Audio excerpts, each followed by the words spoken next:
सुनना के बाद कुरान मजीद फुरकान हमीद की जो आयत करीमा तिलावत की, अल्लाह जल्ल मजदहू कुरान पाक में इरशाद फरमाता है, इन औलियाहु इल्लल मुत्तकून, कि अल्लाह के जो वली होते हैं वो साहिब तक़वा होते हैं। खशियत इलाही और ज़ाहिर व बातिन में तक़वे की दौलत जिन्हें वो नसीब करता है, उन्हीं को विलायत से सरफराज फरमाता है। सफ़े औलिया में एक बहुत ही मुनफरिद और मुमताज़ मकाम, बल्कि यूँ कहिए कि सरदार औलिया हुज़ूर सैयदना शेख अब्दुल क़ादिर जिलानी रज़ियल्लाहु तबारक व तआला अन्हु हैं। अहले सुन्नत व जमाअत उनके फ़यूज़ व बरक़ात हासिल करने के लिए अपने मकानात पर और मुल्क के मुख्तलिफ़ ख़ित्तों में जश्न गौसिया, बज़्म गौसिया का इनेकाद कराते हैं।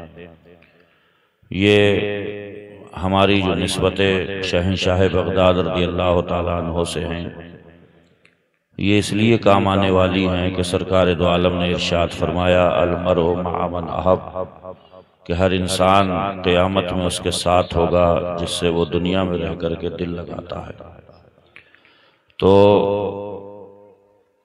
गौसे आज़म रज़ियल्लाहु तआला अन्हु से मोहब्बत व अक़ीदत और हमारे दिलों में उनकी चाहत इस बात की दलील है कि हमें शहंशाह बग़दाद से मोहब्बत है, और इंशाअल्लाह ये मोहब्बत हमें मैदान महशर में सुरखरू करेगी और सरकार गौसे आज़म रज़ियल्लाहु तआला अन्हु के झंडे तले कल इंशाअल्लाह हम क़यामत में जमा होंगे।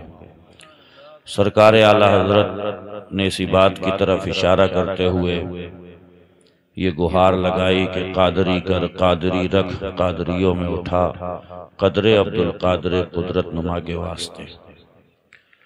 मौजूदा सूरत हाल जो आप लोगों के सामने है, इसकी वजह यह है कि जब किसी चीज़ की अज़मत और कदर व कीमत किसी के दिलो दिमाग से निकल जाती है तो फिर उसे कोई लाख समझाए, सैकड़ों दलीलें दे दे, लेकिन उसके भेजे में, उसके दिमाग में वो बात कभी नहीं घुसती।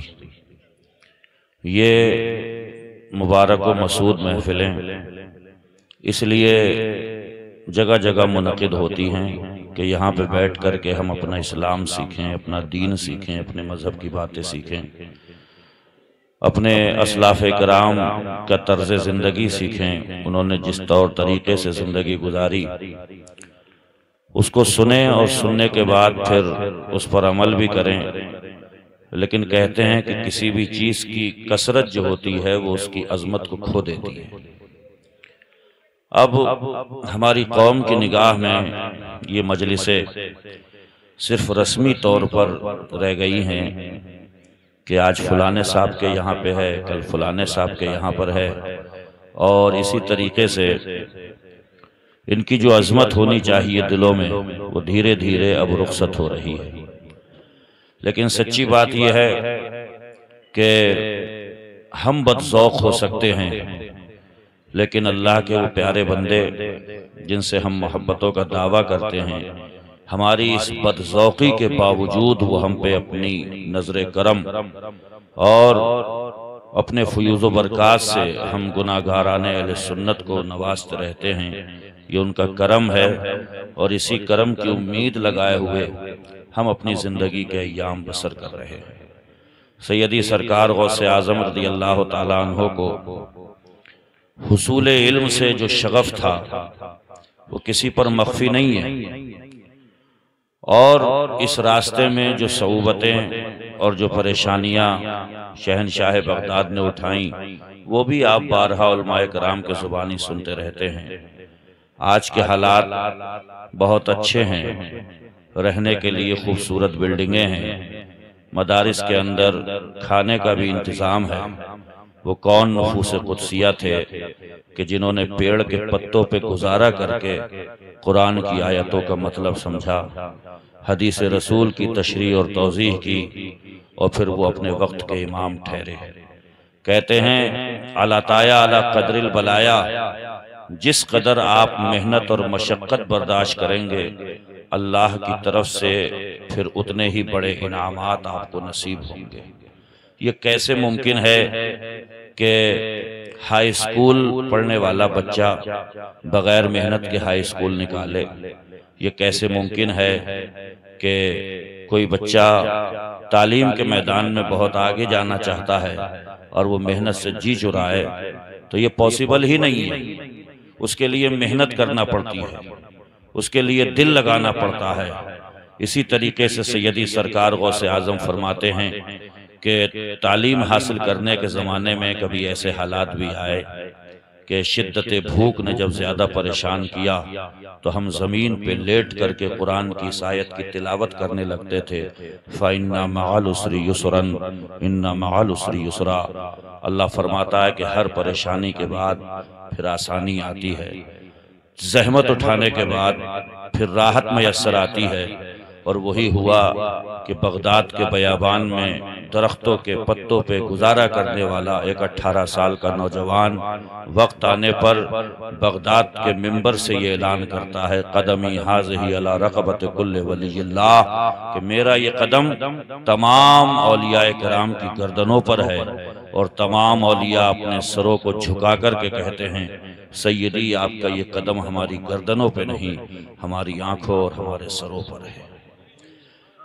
खुद फरमाते हैं, दरस्तुल इल्मा हत्ता सिरतु कुतबा, मैंने इतना इल्म हासिल किया कुरान हकीम की आयात के निकात, मुस्तफ़ा जान रहमत की अहादीस और उससे रिलेटेड जो और मुख्तलिफ उलूम व फ़ुनून हैं, इतने हासिल किए कि अल्लाह की रहमत ने मुझे कुतुब बना दिया। आज हमारी कौम का हाल क्या है, दीनी तालीम से किस कदर लगाव है, इसको बयान करने की हाजत नहीं। हमारा 15-16 साल का एक बच्चा जो गलियों में दंदनाता फिरता है, उसको वुज़ू के फ़राइज़ नहीं पता, उसे गुस्ल करने की तमीज़ नहीं, उसे नमाज पढ़ने का सलीका नहीं, और ख़ास तौर पे ऐसी मजलिसें मुनक़िद हो जाएं तो उसकी तबीयत उकताती है, उसका दिल परेशान होता है। बल्कि कभी कभी तो मैंने ऐसे बच्चों को भी देखा है कि जिनके घरों पे इस तरह की मीलाद की मजलिसें सजती हैं, वो बच्चे उतना वक्त बाहर रह कर के गुजार देते हैं। इसकी वजह जानते हो? वजह यह है कि दुनिया इस कदर मुसल्लत हो चुकी है, यार दोस्तों की सोहबत ने जो जहर कातिल है इस कदर बिगाड़ दिया है कि उसकी तबीयत जो है वो इस तरह की मजलिसों से घबराने लगी। वरना ये मजलिसें तो ऐसी थीं कि आप खुद सुनिए, सरकार गौसे आज़म रज़ी अल्लाह ताला अन्हो जब तकरीरें किया करते थे तो 400 लोग अपने हाथों में कलम लेकर के बैठते थे और जो बड़ी बड़ी अजीम बातें सैयदी सरकार गौसे आज़म फरमाया करते थे वो उन्हें नकल किया करते थे। सरकार गौसे आज़म फरमाते थे पूरी तकरीर करने के बाद कि हमने तकरीर कर दी, अब हमारा नजराना हमें दो। हमारे नजराने क्या होते हैं? ये पैसे जो कौम दे देती है चलते टाइम, ये नजराना कहलाता है। सैयदी सरकार गौसे आज़म से लोग पूछते थे, हुजूर आपका नजराना क्या बना? तो फरमाया करते थे कि मैंने तकरीर में जो अल्लाह की तौहीद बयान की, रसूलुल्लाह की रिसालत की जो अजमत बयान की, मैंने अल्लाह के ख़ास बंदों की जो फजीलत बयान की, मैंने इस्लाम के जो उसूल व ज़वाबित बयान किए, मैंने जो अहकाम शरा बयान किए, तुम इस पर अमल कर लो, यही मेरी तकरीर का सबसे बड़ा नजराना है। तो हमें आपसे नजराना नहीं चाहिए, न हमें आपसे पैसे चाहिए।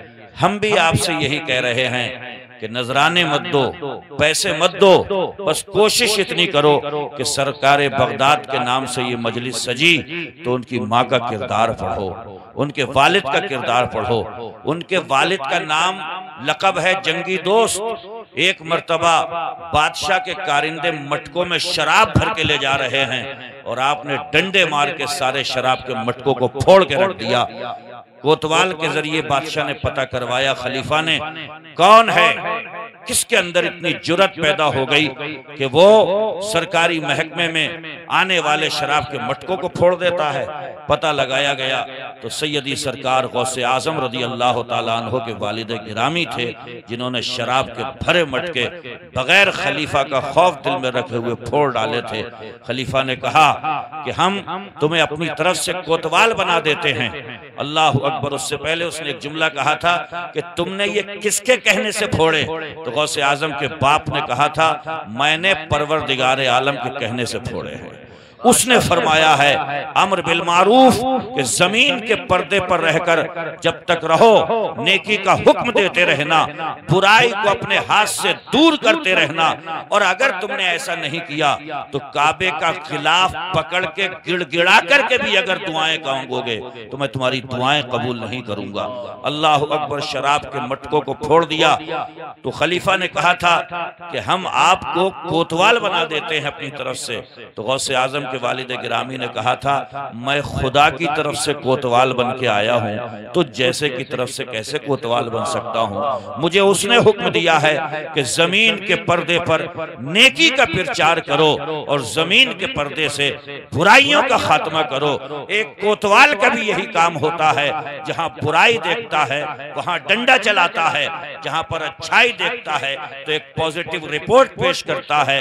मैं भी यही कर रहा हूं। तू बुराई फैलाने और शर को फैलाने पर आमादा था, मैंने शराब के मटकों को फोड़कर सारी दुनिया में नेकी का प्रचार करने का इरादा कर लिया है। ये गौसे आजम रज़ी अल्लाह ताला अन्हु के वालिद हैं। कहते हैं कि जब माएँ घरों में मुसल्ला बिछा देती हैं तो बच्चे भी उन मुसल्लों पे मचलना शुरू करते हैं। और जब बाप 5 वक्त नमाज के लिए चक्कर लगाता है तो छोटा बच्चा भी कभी कभी मस्जिद जाने की जिद पकड़ लेता है। ये तरबियत कहाँ से मिल रही है? ये वालिदैन की तरफ से मिलती है। अगर माएँ मुसल्ला बिछाने वाली हों तो फिर बेटियां हकीकी माना में कनीज़े फातिमा बन जाती हैं। अगर बाप मस्जिद का नमाजी होता है तो उसका बेटा कभी डग्गामारी नहीं कर सकता, कभी मक्कारी नहीं कर सकता। हम और आप सोचते हैं कि हमारा रिकॉर्ड महफूज नहीं हो रहा है, लेकिन हमारी नस्लें हमारा रिकॉर्ड महफूज कर रही हैं। हमारे कदम मस्जिद को जा रहे हैं। कल यही बच्चे ऐलान करेंगे हमने अपने बाप को नमाजें पढ़ते देखा है। अगर माए घर में मुसल्ला बिछाकर अपने शौहर के कारोबार के लिए दुआ करती हुई जब एक बच्चे को दिखेगी तो फिर उसका बच्चा कल ये तारीख बयान करेगा कि हमारे बाप डग्गामारी इसलिए नहीं करते थे कि हमारी माँ मुसल्ले पे बैठ के ये दुआ मांगती थी कि या अल्लाह मेरे शौहर को रिज़्क़ हलाल अता फरमाना, पाकीज़ा रोज़ी अता फरमाना। तो घर का ये वातावरण जब बनता है तो नेक औलादें पैदा होती हैं। अच्छी सोहबतें जब मयस्सर आ जाती हैं तो फिर नेक फिक्र परवान चढ़ती है। इसके लिए हमें और आपको समंदर उलीचने की जरूरत नहीं है, ना ही पहाड़ खोदने की जरूरत है, बस सही माना में मुसलमान बन जाने की जरूरत है। उसने हमें दुनिया में भेजा और बहुत सारे लोगों को हमारा रोल मॉडल बना दिया। उनमें सबसे मुमताज जात हमारे रसूल की है। उनका दुनिया में आना खुदा की कसम पूरी दुनिया के नक्शे को 23 साल की थोड़ी सी मुद्दत में बदल देना ये दर्शाता है इस बात को कि अगर आप नेकी का झंडा लेकर के आगे बढ़ेंगे, तादाद भले ही शुरू में कम हो लेकिन आप अगर नेकी का झंडा उठा करके चलते हैं तो फिर इंशाअल्लाह तादाद घटती नहीं है। एक दिन आता है कि तादाद का एक जम्मे गफीर है, एक भीड़ है, एक नूरानी काफिला है। और यही इस्लाम के साथ में भी हुआ। इस्लाम मक्के की सरजमीन पर रसूलुल्लाह के साए में रह करके परवान चढ़ा, मदीने को हिजरत कर गया और फिर कायनात के जर्रे जर्रे पर इस्लाम का बसेरा हो गया। जानते हो मेरे मुस्तफ़ा ने ज़हनों को कैसे बदला था? ये दुनिया थी जिसे बेटी किसी रूप में पसंद नहीं आती थी, ये उसका चेहरा देखना पसंद नहीं करता था। कुरान कहता है अरब का माहौल ये था कि अगर ये बात बताई जाती थी कि बेटी पैदा हो गई तो उसका चेहरा धुआं हो गया, गुस्से में बिफरा हुआ रहता था। मेरे हुजूर आए, उसी जालिम माहौल के अंदर मेरे आका अपनी बेटी के लिए कह रहे थे कि मेरी बेटी मेरे जिगर का टुकड़ा है। जब बेटी को दफनाया जा रहा था, गढ़े की नजर किया जा रहा था, उसे बोझ समझा जा रहा था, दामाद के रिश्ते को बाइसे शर्मो आर समझा जा रहा था, उस सफाक और जालिम मुआशरे में मेरे हुजूर कह रहे थे मेरी फातिमा मेरे जिगर का टुकड़ा है। पैगंबर इस्लाम ने फरमाया ये जिस घर में पैदा होती है तो रहमत के फरिश्ते नूरानी चादरें तान देते हैं। ये जिस मर्द के निकाह में जाती है तो मर्द का आधा दीन दीन मुकम्मल हो जाता है और सफर करते करते ये माँ बन जाती है तो इसके कदमों में जन्नत का बसेरा हो जाता है। कौन है जिसने कब्र के गड्ढे से उठा के इसे आसमान का मुसाफिर बना डाला? कौन है कि इसे पैर की जूती समझा गया था और मेरे मुस्तफा ने इसके मकाम को कहां पहुंचा करके खड़ा कर दिया? सातों आसमान पार होगी जन्नत, मगर मुस्तफा ने मां बनने पर एक बेटी के कदमों में जब जन्नत को ला करके बसाया तो सारी दुनिया हैरान थी। ये वो बेटी थी जिसे पैदा होते ही मारा गया था और यही बेटी है जिसके हाथ पीले करने के लिए आज बाप दिन रात मेहनत कर रहा है। ये दिल में शफकतें किसने भरी, ये प्यार किसने भरा, ये निजाम किसने बदल दिया, ये इनकलाब कौन लेकर के आया, ये जमाने का वातावरण किसने बदल दिया? बिला शुबा कहना पड़ेगा एक जात है मुस्तफा जाने रहमत की और उन्हीं का शहजादा बगदाद की सरजमीन पर उन्हीं के नक्शे कदम पे चलते हुए खुदा की कसम ऐसी तबलीगे दीन करी कि आपकी तकरीर खत्म होती थी तो कितनी तो मैयतें उठा करती थी, कितने लोग ताइब हो जाया करते थे, कितने जनाजे पढ़े जाते थे। ऐसा इनकलाब होता था आपकी तकरीर में। ये सब क्यों होता था? इसलिए कि दिल से जो बात निकलती है असर रखती है, पर नहीं ताकते परवाज मगर रखती है। जब बात दिल से होती है तो सुनी भी जाती है, समझी भी जाती है। शेख अब्दुल कादिर जिलानी अपने जद्दे अमजद के नक्शे कदम पर कैसे हैं, मैं थोड़ा सा इशारा करूं। मदीने शरीफ है, मस्जिद नबवी है, सरकार खुतबा दे रहे हैं और एक साहब खड़े होकर के बोले या रसूल अल्लाह हम हलाक हो गए। मेरे आका ने पूछा क्या हुआ? बोले मदीने शरीफ में बारिश नहीं हो रही है, जानवर प्यास से तड़प रहे हैं, हम प्यास से मरे जा रहे हैं। मेरे आका ने हाथ उठाए, हमको बड़ा नाज नाज टेक्नोलॉजी पर, ये जरा सा फोन जिसे 4-6 नंबर 10 नंबर डायल करे, कॉल लगा दिया, ये कभी सऊदी अरब से कनेक्ट हो रहा है, कभी कहीं से कनेक्ट हो रहा है। हमारी अक्ल हैरत में पड़ जाती है। लेकिन मैं खुदा की इज्जत और जलाल की कसम खा करके कहता हूँ, टेक्नोलॉजी चाहे जिस फील्ड में जितनी मेहनत कर ले मगर ऐसी जुबान भी नहीं ला सकती है और ऐसे हाथ भी नहीं ला सकते कि खुदा की कसम एक मस्जिद नबी में खड़े होकर कहता है या रसूलल्लाह बारिश नहीं हुई।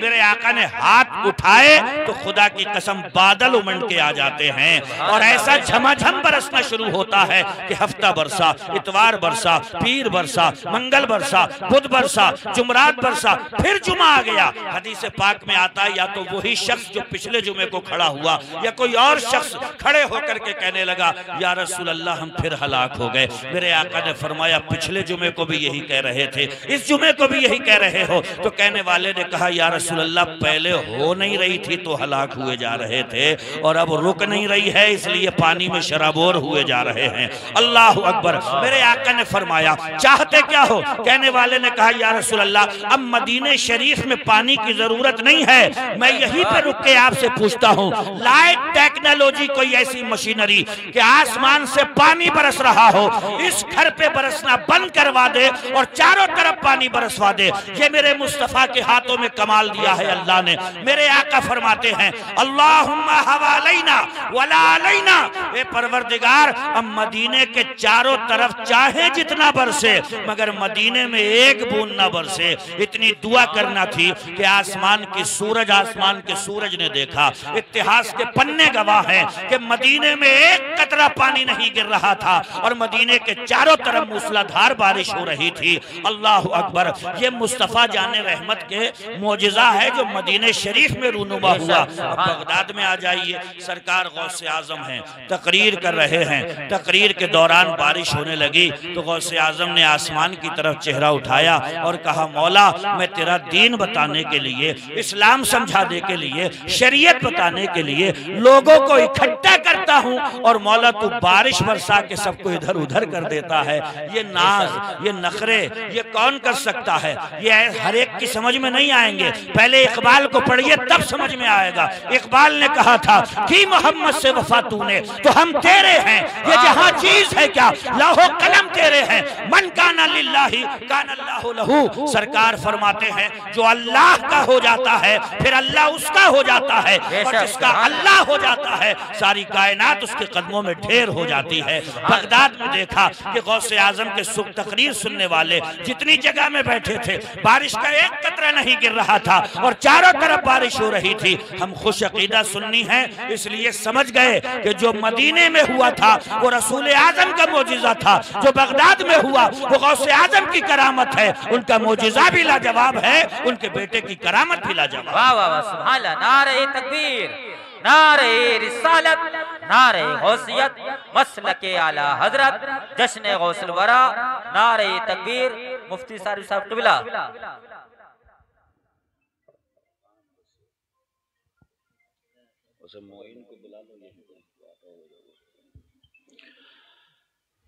अच्छा, तादाद बढ़ गई होगी,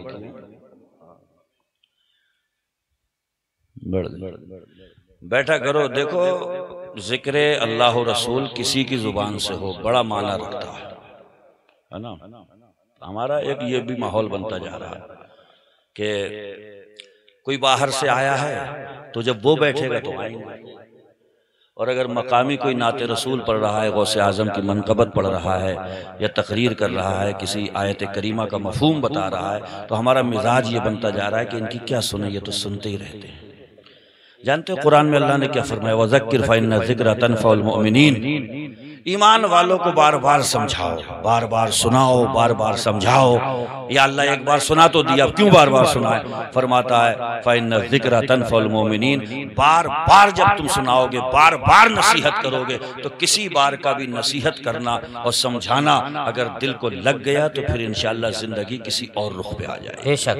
फिर बुराइयों से हट करके अच्छाइयों के रास्ते पे गामजन हो जाएगा, शर को छोड़ देगा, खैर का मुसाफिर बन जाएगा, फिर बदी के रास्ते को छोड़ के नेकी के रास्ते पर चलना शुरू कर देगा। और जिंदगी बदलने में बहुत थोड़ा सा वक्त लगता है, बहुत थोड़ा सा वक्त। गौसे आज़म रज़ी अल्लाह ताला अन्हु की जिंदगी इस तरह के वाक़यात से भरी हुई है। बड़ी मशहूर है, आपने सुना होगा कि आए किस इरादे से थे और एक नजर गौसे आज़म ने क्या बना करके रख दिया। ये नजर नजर ही होती है, लेकिन नजर बुरी भी होती है और नजर अच्छी भी होती है। हदीस पाक में आका फरमाते हैं, बुरी नजर जानवर को हंडिया में पहुंचा देती है और इंसान को कब्र में पहुंचा देती है। बुरी नजर। तो मैं समझता हूं कितने मोटे दिमाग के होंगे वो लोग जो बुरी नजर को तो मानते हैं, अच्छी नजर को नहीं मानते हैं। इसका मतलब यह है फिर दिमाग बेच खाया है। जब बुरी नजर लग सकती है, बुरी नजर हक है, कुरान में भी जिक्र है, हदीस में भी जिक्र है कि बुरी नजर हक है, लग जाती है, जानवर को हंडिया में पहुंचा देती है, इंसान को उठा करके कब्र में पहुंचा देती है। तो जब बुरी नजर हक है तो फिर अच्छी नजर हक नहीं होगी। और फिर अच्छी नजर का आलम यह होता है कि खुदा की कसम नजर पड़ती है। आप एक दो वाकये नहीं, बहुत सारे ले लीजिए। फारूक आजम क्या करने गए थे? नंगी तलवार लेके कत्ल करने गए थे ना। मुस्तफा की निगाहों से निगाहें ही तो टकराई थी। कलमा पढ़ करके मुस्तफा के कदमों में अपनी ही जान का सौदा करके आ गए थे। बाहर निकले थे तो मक्के के अहबाशों ने पूछा था, किस काम से भेजा था, क्या काम करके आ रहे हो? तो उमर फारूक आजम ने कहा था, भाई सर लेने जाओ तो दो ही काम होते हैं, या तो सर ले लिया जाता है या सर कदमों में दे दिया जाता है। हम ले तो नहीं पाए मगर सर कदमों में दे करके आ रहे हैं। और फिर एक तारीख साज जुमला उमर इब्न खत्ताब ने कहा था, अब मैं कलमा पढ़ चुका हूं, याद रखना, जिसे अपनी बीवी को बेवा बनाना हो और बच्चों पे यतीमी का दाग लगाना हो, अब वो मोहम्मद पे हाथ डाल के देखे। उमर उसके सामने खड़ा हुआ है और ये उमर की जात थी जिसके लिए मुस्तफा दुआएं मांगा करते थे, ये अल्लाह उमर को इस्लाम की दौलत से माला माल कर दे। जिस दिन उमर इस्लाम कबूल करेगा तो इस्लाम की इज्जत में चांद लगेगा।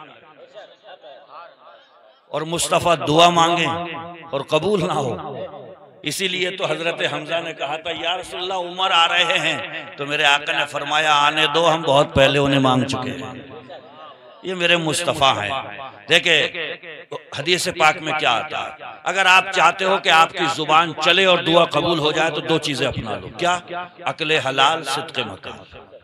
लुक़मा हलाल जाए पेट में, जबान खुले तो सच बोले।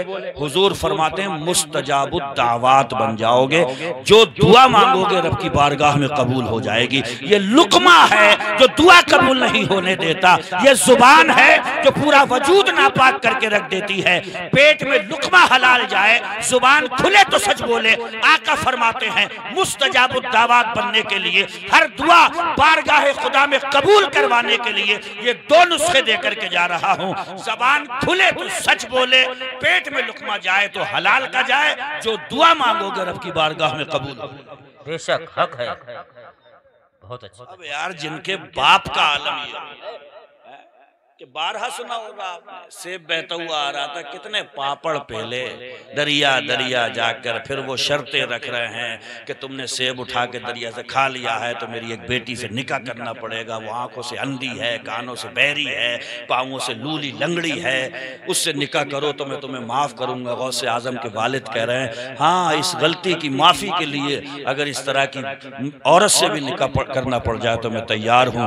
और निकाह होता है और जाते हैं तो देखते हैं वो रोशन आंखें, नूरानी चेहरा, खुदा की कसम घबरा के बाहर आके अपने ही ससुर से कहने लगे आप तो कुछ और बता रहे थे, वो तो कुछ और है।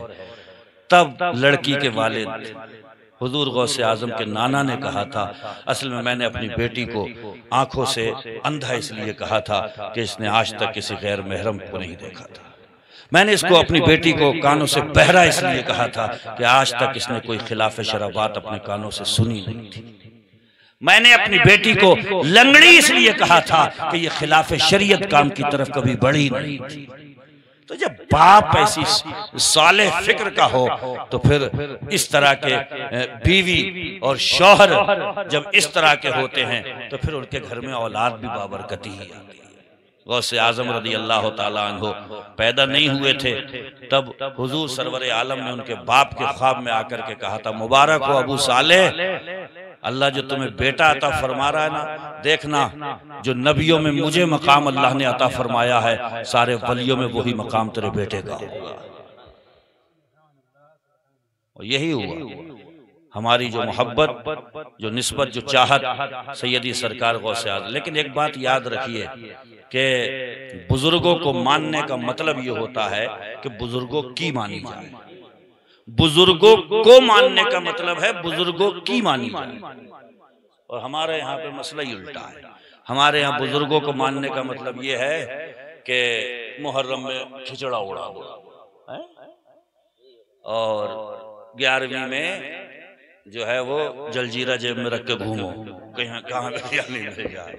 ये हमारा मानने का मतलब नहीं है। तो ये बिरयानियों में जो उलझ के रह गए और जो हलीमों में उलझ करके रह गए है ना, ये तो अहले सुन्नत का मुकद्दर है कि इनको तो निवाला भी तर मिला है और दिल में अल्लाह वालों से मोहब्बत है तो इंशाअल्लाह कब्र में भी उजाला है और खुदाए पाक की रहमतों ने चाहा तो मैदान महशर में इन लोगों के वसीले से भी इंशाअल्लाह बेड़ा पार। बल्कि आज की जुमे की हमारी तकरीर भी उसी उन्वान पे थी है ना कि बाद मरने के हमारा रिश्ता कटता नहीं है। जो कब्र में हमारे चले गए हैं वो और होंगे जो अपने रिश्ते काट लेते हैं। हमसे तो कुरान और हदीस ने ये कहा है कि उनसे रिश्ता काटना नहीं है।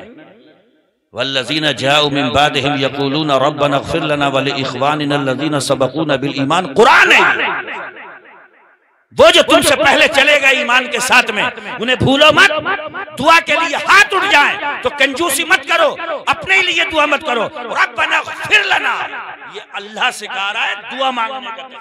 ये अल्लाह हमारी बख्शिश फरमा दे। वले इख़वानिना अल्लज़ीना सबक़ूना बिल ईमान, और अल्लाह हमारे उन भाइयों बहनों की भी मग़फ़िरत फरमा जो साथ ईमान के दुनिया से जा चुके। सुभान अल्लाह, बेशक ये कुरान का तरीका बताया हुआ है। अबू दाऊद शरीफ की हदीस है, बंदा मैदान महशर में अचानक देख के कहेगा मौला ये इतना बड़ा मर्तबा मुझे कैसे मिल गया। फरमाया जाएगा बे इस्तिग़फ़ार वलद का, तेरा बच्चा हाथ उठा करके तेरी मग़फ़िरत की दुआएं करता था, ये पहाड़ों के बराबर नेकी अपने बच्चे की दुआओं की बरकतों से तू देख रहा है। तो हमारा रिश्ता नहीं कटता है।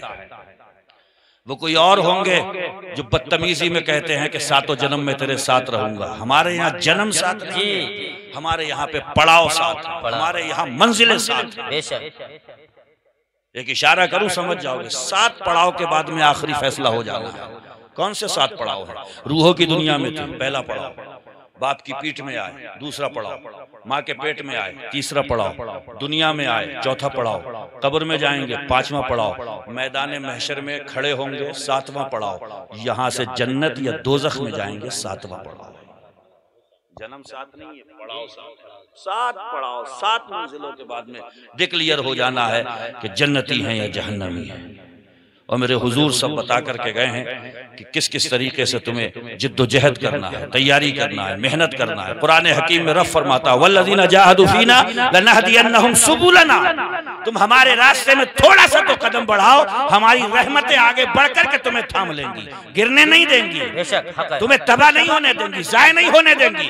वो खुद फरमाता है बंदा जब कमाले तैयारी के साथ में मेरे रास्ते में एक कदम बढ़ाता है, एक कदम बढ़ाता है, तो मेरी रहमतें आगे बढ़ करके उसे सहारा देती हैं। और फिर वो रास्ते जो उसे मुश्किल लगते थे, कठिन लगते थे, जिन रास्तों की उसे आदत नहीं थी, कुरान में फरमाता है वल्लज़ीना जाहदू फीना लनहदियन्नहुम सुबुलना, तुम हमारे रास्ते में जरा सी मेहनत तो करके आते हैं, हमारी रहमतें उन रास्तों को खोलती हुई नजर आएंगी। फिर वो रास्ते जो तुम्हें कठिन लगते थे वो आसान लगने लगेंगे। वो तहज्जुद की नमाज में उठना तुम्हें भारी लगता था, फिर तुम्हारा शौक बन जाएगा। वो मस्जिदों को जाना तुम्हारे नफ्स पे गिरा गुजरता था, बगैर मस्जिद जाए फिर तुम्हें चैन भी नहीं पड़ेगा। बेशक हक है, सुभान अल्लाह। वल्लज़ीना जाहदू फीना लनहदियन्नहुम सुबुलना, कुरान में फरमाता है तुम मेरे रास्ते में मेहनत करो, मैं अपने वो रास्ते जो तुम्हें धुंधले धुंधले दिख रहे हैं सब खोल कर रख दूंगा। उसने खोले, हजरत बिशर हाफी के लिए खोला, फुज़ैल बिन अयास के लिए खोला। कैसे कैसे औलियाए किराम गुजरे हैं, शराब की हालत में है और एक पर्चा पड़ा हुआ देखा जिसपे बिस्मिल्लाह लिखी है, तो कहा मेरे अल्लाह का नाम है, चूम करके उसे उठा करके एक जगह पे रख दिया। अल्लाह की रहमत को ये गवारा ही नहीं हुआ कि जमीन पे पड़े हुए मेरे नाम को जो पड़ा रहना गवारा ना करे, मैं उसे शराब के नशे में जमीन पे पड़े रहना कैसे गवारा करूंगा। उधर उन्होंने अल्लाह के नाम की ताजीम की, इधर अल्लाह की रहमत ने शराब के नशे की लत छुड़ा करके औलिया के सफ में एक बुलंद मकाम से नवाज दिया। उसके अल्ताफ तो है आम शहीदी सब पर, तुझसे क्या जिद थी अगर तू किसी काबिल होता। क्या बात है, हमसे कोई जिद नहीं है अल्लाह को। उसके अल्ताफ तो है आम शहीदी सब पर, तुझसे क्या जिद थी अगर तू किसी काबिल होता। कोई घर में ही बैठा बैठा निखट्टू ये कहता रहे देखो यार मेरा यार घर भी नहीं बन पाया, यार मेरा इरादा तो ये था मैं यार गाड़ी लेता 4 व्हीलर, देखो मगर मैं ले नहीं पाया। तो हमने पूछा तू करता क्या, बोले मैं घर में ही बैठा रहता हूँ। अरे निखट्टू तू घर में बैठे बैठे बिल्डिंगों की सोच रहा है, कार की सोच रहा है, बड़े बिजनेस की सोच रहा है, उसके लिए हाथ पांव मारना पड़ेंगे, बाहर जाना पड़ेगा, एक्सपर्ट से मिलना पड़ेगा, कारोबार कैसे होता है ये जाकर के उनसे तरीके पूछना पड़ेंगे। बिलाशुबा जो अल्लाह के रास्ते का मुसाफिर बनना चाहता है वो देखे कि गौसे आजम की जिंदगी क्या है, साबिर पाक की जिंदगी क्या है, मखदूम सिमना की जिंदगी क्या है, आला हजरत की जिद्दोजहद क्या है, सरकार मुफ्ती आजम हिंद का तकवा क्या है। इन सारे बुजुर्गों की जिंदगी उसे ये बताए कि तुझे अल्लाह के रास्ते का मुसाफिर कैसे बनना है, इबादत कैसे करना है, रात को जागना कब है, दिन में तुझे सोना कब है। वाह वाह सुभान अल्लाह। तो ये एक्सपर्ट हैं, राहे इलाही के एक्सपर्ट जी। इनसे मिलिए, मुलाकातें करिए, उनके सदके में जन्नत बनाई गई। और बुखारी की हदीस है हत्ता तशक्ककत कदमा, हजरत आयशा एक मरतबा बिस्तर पे तलाश करने लगी, हुजूर कहाँ गए, हुजूर कहाँ गए, हुजूर कहाँ गए। तलाश तलाश करते करते पाँव हाथ में आया, क्या या रसूल अल्लाह, तो देखा तो सजदे में सर है और मेरे मुस्तफा ज़ारो के तार रो रहे हैं।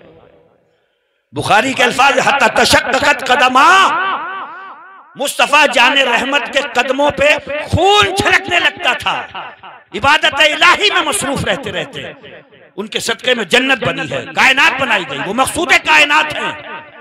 तुम्हें दूल्हा बनाकर भेजना था, बज़्म इम्का में वो कायनात को दुल्हन उनके लिए बनाया गया और कायनात के दूल्हे मेरे मुस्तफा हैं। उनका हाल ये है हत्ता तशक्ककत कदमा हत्ता तवर्रमत कदमा, कदमों पे वरम आ जाता था, खून छलकने लगता था। ये मेरे मुस्तफा की इबादत का आलम था। बेशक सुभान अल्लाह। और हम जैसे नाखंदे बैठे ही बैठे सोचते हैं जन्नत का सुन लिया तो सोचा ओहो बड़ा ऑटोमेटिक इंतजाम है भाई, हमने सुना है कि वहां पे अगर दिल चाहेगा कि भुनवी बटेर खाना है फौरन आ जाएगी, मैं भी खाऊंगा यार, ओहो ये भी खाऊंगा। तो भैया उससे पहले थोड़ा कुछ करो। एक बुजुर्ग फरमाते थे जिंदगी रोजे जैसी बना लो तो फिर आखिरत ईद की जैसी हो जाएगी। देखो रोजे में परेशानी होती है थोड़ी, प्यास लगती है पानी पीना नहीं है, भूख लगती है खाना खाना नहीं है, किचन में कोई नहीं है मगर जाना नहीं है, घर में कोई मौजूद नहीं है मगर एक लुकमा जुबान पे नहीं रखना है। हजार ख्वाहिशें दिल में अंगड़ाइयां लेती हैं, लेकिन रोजे की हालत में अपने आप को कंट्रोल करना पड़ता है। वो बुजुर्ग फरमाते थे कि जिंदगी रोजे के जैसी बनाओ। 30 या 29 रोजे रखने वाला ईद की सुबह में जब सड़क पे निकल रहा होता है ईद पढ़ने, तो खुदा की कसम किसी बादशाह को बादशाहत में वो मजा नहीं आता होगा जो 30 रोजे रखने वाले को सड़क पे चलते हुए मजा। तो ऐसे ही दुनिया में है ना, थोड़ा सा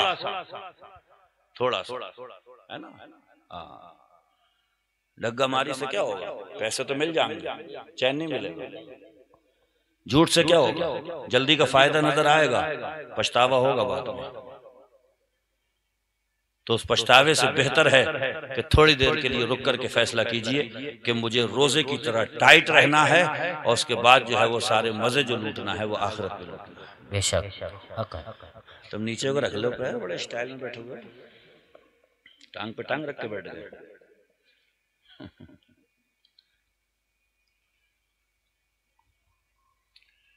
तो ये थोड़े से इशारे मैंने करे है ना, इस उम्मीद के साथ में कि इंशाअल्लाह ताला हमारे वजूदों से मस्जिदें आबाद होंगी, सनीमा घर आबाद नहीं होंगी, है ना। अच्छा, कोई ऐसा नहीं मिला मुझे आज तक दुनिया में जो ये कहता हो कि नमाज़ें छोड़ने में फायदा है। कहते यही है सब, अरे भैया बहुत बहुत गुनाह का काम है। सिगरेट पीने वाला बच्चे से कह रहा होता है हमारी तो देखो हो गई बर्बाद, तुम मत पियो। इसका मतलब इसे पता है कि बर्बाद हो रही है, इसे पता है बर्बाद हो रही है, तभी तो बच्चे से कह रहे हैं कि तुम मत पियो। जानता है, इसे मालूम है, इसे खूब पता है कि बर्बाद हो रही है, लेकिन उसके बावजूद है ना करता है। ये कुरान ने यही कहा, वला तुल्कू बैदीकुम इला तहलुका, अपने हाथों मुसीबत मोल मत लो, है ना। किसी भी चीज की कसरत और किसी भी चीज की आदत, ऐसी आदत जो आपके ईमान के लिए या आपके अकीदे के लिए या आपकी सेहत के लिए मुज़िर हो, तो फिर उसका एहसास बाद में होगा, है ना। इसलिए इस तरह की मजलिसों में बैठ करके थोड़ा हिसाब किताब लगा लिया करो, तखमीना लगाया करो और मुहासबा किया करो, है ना। और अल्लाह पाक ने तौफीक अता फरमाई तो फिर इंशाअल्लाह आप खुद अपनी ज़िंदगी को एक मुख्तलिफ रंग पे पाएंगे और कैफ व सुरूर भी होगा, इत्मीनान क़ल्ब भी नसीब होगा। दुनिया बहुत आगे निकल चुकी है, अभी आपको एहसास नहीं है। हम और आप यहाँ रिछा में रह रहे हैं, लेकिन हमें नहीं पता कि दुनिया कितने कदम आगे चल गई, बहुत आगे निकल गई है। यहाँ तक मामला सामने आ रहे हैं कि अब ये जो ड्राइवर ये चला रहे हैं, ड्राइवर गाड़ियाँ, इनको हटाया जाएगा, इनके यहाँ रोबोट बिठा ले जाएंगे, रोबोट। उसे सब पता रहेगा कि आगे गड्ढा आ रहा है, स्पीड हल्की कर लो। अचानक साइड से कोई आ जाता है, एक्सीडेंट होता है, उसका सेंस पहले से ही काम करेगा कि कोई निकलने वाला है यहाँ से, वो गाड़ी खुद धीरे हो जाएगी। कितनी आगे जा चुकी है दुनिया, है ना। यही तो मेरे आका ने फरमाया था, दुनिया अपनी पूरी जवानी पे पहुंचकर जब इसका जवाल शुरू होगा तो वो भी लायक दीद होगा। किसी चीज़ का कमाल भी बहुत काबिल नज़ारा होता है और जो है वो जवाल भी बड़ा काबिल नज़ारा। एक भरपूर जवानी जिसको देख करके रश्क भरी निगाहों से आदमी किसी मर्द की सेहत को देख के कहता है भाई क्या यार सेहत है, लेकिन वही जवानी जब जवाल पजीर होकर के बुढ़ापे में तब्दील होती है तो बड़े से बड़े संगदिल और जालिम को भी तरस आता है कि यार किस हाल में पहुंच गए, हमने इनकी बाकी जवानी भी देखी थी। तो ये कमाल जवाल, ये फितरत और नेचर के ये उसूल हैं, ये होगा और बिलाशुबा होगा। जवानी की तरफ दुनिया अपनी बढ़ रही है, ये जब बुढ़ापा इसका शुरू होगा तो फिर इसका नज़ारा भी बड़ा काबिल दीद होगा। हमारे लिए बस ये है कि हम ज़माने के साथ कदम से कदम मिलाएं, मगर इतना कदम ना मिलाएं कि ज़माना हमें अपने साथ में खींच कर ले जाए और तबाह कर दे। हाँ, हमें इस दुनिया दुनिया में रह के अपने बच्चे पालना है, उनको पढ़ाना लिखाना है और अपनी ज़िंदगी के दिन भी गुजारना है। लेकिन वो किसी ने कहा था ना कि बाजार से गुजरा हूँ, खरीदार नहीं हूँ। बाजार से गुजरना है लेकिन खरीदार नहीं बनना है। दुनिया के हज़ार तकाजे हैं, हज़ार डिमांड्स हैं, तो यहाँ से बहुत आसानी के साथ में गुजरना है, एहतियात के साथ में गुजरना है। औलिया इकराम के जिक्र का मकसद भी यही है कि उनकी ज़िंदगियाँ जिस तर्ज पे गुजरी हैं उसी तर्ज पे अपनी ज़िंदगी गुजारने की कोशिश करें। कुरान को अपना इमाम बनाएं, हदीस मुस्तफ़ा को अपना चिराग बनाएं और इसी के साए तले रह कर के अपनी ज़िंदगी गुजारें। सरकार गौसे आज़म की ज़िंदगी का मिशन और मकसद भी ये था कि मुस्तफ़ा के दीन का प्रचार हो, मुस्तफ़ा जान रहमत की हदीसों का उजाला नगर नगर डगर डगर पहुँचे और इस तरीके से जो है एक साले मुआशरा वजूद में आए, एक ऐसा समाज परवान चढ़े जिसे देख कर के वो दौर याद आए जो सहाबा इकराम का दौर हुआ करता था। असल में हमारा उरूज भी बहुत अच्छा था, लेकिन अब हमारा जवाल भी बड़ा भयानक है। हम वो हैं कि किसी चिड़िया का अंडा उठाने पर भी बेचैन हो जाया करते थे और हम वो हैं कि किसी का घर जलाने पर भी हमारा दिल जर्रा बराबर नहीं लरसता है। हम वो थे कि जंग की हालतों में प्यास ने निढाल कर दिया होता था, मगर जब पानी आता था तो हम कहते थे ये मेरे बड़ा भाई आगे पड़ा हुआ है, उसको पिला दो। वो कहता था उसको पिला दो। पिलाने वाला जब लौट के आता था तो इसका इंतकाल हो चुका होता था। यानी कुर्बानी किसे कहते हैं, ईसार किसे कहते हैं, किसी के लिए कुर्बानी देना क्या होता है, ये हम मुसलमानों का कुरूने ऊला के मुसलमानों का वो जर्री दौर, सुनहरा दौर था कि अपने लिए गवारा नहीं किया कि मैं पहले पी लूं। जंग की हालत में है, जख्मी हालत में है, किसको नहीं महबूब होगा कि पानी पी करके जान बचाए, लेकिन नहीं, वो अपने भाई की तरफ इशारा कर दिया करता था कि उसको पिला दो, वो भी जख्मी हालत में पड़ा हुआ है। और आज हमारा हाल ये है कि हम हर किसी के हिस्से की छील लेने पे नजर रखते हैं कि उसका भी मुझे मिल जाए, उसका भी मुझे मिल जाए। तो जब हालात इतने बदल जाएं, जब अखलाक इतने जवाल पसीर हो जाएं, तो फिर मुआशरा किस डगर पे जाएगा ये तकरीरों में बताने की जरूरत नहीं है। इसलिए बहुत कम को थोड़ी सी तकरीर गुफ्तगू करिए, इसको बहुत समझो और इस पे अमल की कोशिश करो। अल्लाह पाक हम सबको अमल की तौफीक अता फरमाए।